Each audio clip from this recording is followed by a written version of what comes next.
Here's what police are saying about David. He had this inappropriate relationship with Nicole. Nicole planned to expose it. He stabbed her to death. He killed her the same day she went missing. Now, Cheryl, in just a minute, you've been through some traumatic experiences, not far off from this. Thank God didn't end up like this. You're going to tell us your story in a few minutes, but now you speak around the country about having been abducted, raped, left for dead. What's your reaction to the story?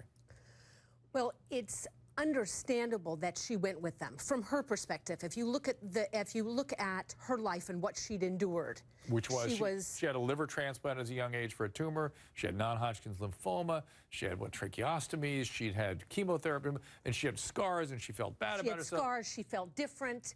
And here's somebody who's telling her she's special. She's beautiful.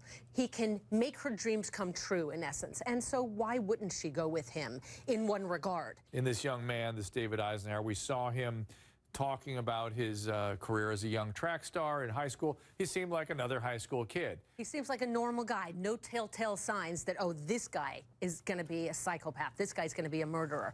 And similarly, the men who took me when I was in France, he was charismatic, the ringleader.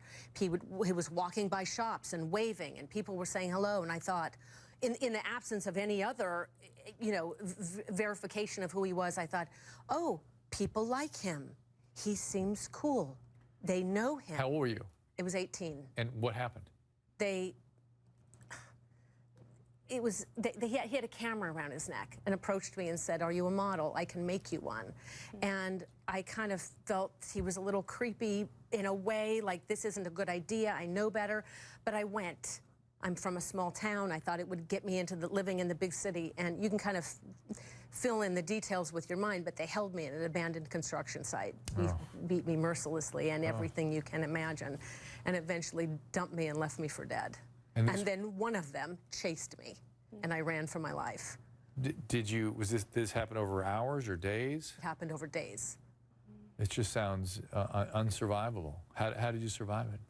Well, at the time, I was 18, and I thought the way to survive it was to pretend it didn't happen. I didn't know any better. I'd never encountered anything difficult, so I pretended it didn't happen. When it was happening, how did you survive it? I looked away for most of the time. I saw a dancing spark of light on the wall and thought, whatever's making that is free. And if I could look at it hard enough, I could merge into it and become that. This is the mind of a teenager who'd been drugged, And so I just stared at it with all my might and thought I could merge into that and become that. And it was be out of body. Be out of body. Yeah. Really, I just did that. Do you remember it all?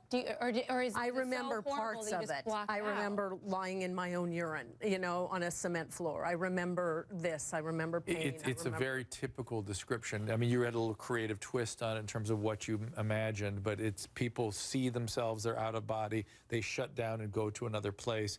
It's called dissociation. It's how people survive the unsurvivable. And it's your body preparing for the worst. I can't believe you're sitting here telling that story. I mean, like, God bless you. I can't believe you're standing and functioning and telling it. But I'm amazed by you. At least I got to stop you. I'm amazed. I got to stop you. What Cheryl went through is unspeakable, horrible. What the 3-year-old went through, we were talking about at the beginning of the story, won't even be able to articulate. There'll be a silent scream in her head all the time for the rest of her life. And I have no idea what that would be like. I know my own experience, and I know all of the people that I've worked with. But one thing I know is that it is possible to get to the other side. And that's why it's so important that you're telling your story, because often we only see the kid in the closet in the bag, and we never hear anything beyond that. Right. But to know that you are sitting here. See, Kurt wants to go kill all these guys. And you're absolutely right. And it's not vengeance. It's justice. Justice has to be done. We all have to take a personal interest in protecting each other. And when somebody gets out of line in such a grievous way, society cries out for justice. Kurt, it's weird. I agree with you. I identify with the feeling. I don't think it would help Cheryl. No, it's not. I'm sorry. It's not to help Cheryl. Blood. Something like this happens that's so unconscionable that we can't even wrap our heads around it. A 3-year-old, no. We just cry out collectively for blood. But the problem is, a guilty verdict even and all of that never brings peace. But- it never, you can't unring a bell. Now that this is here, then what? So there's, yes, pursue justice without question. Those guys need to be off the street. And then there's the road to recovery, whatever that looks like.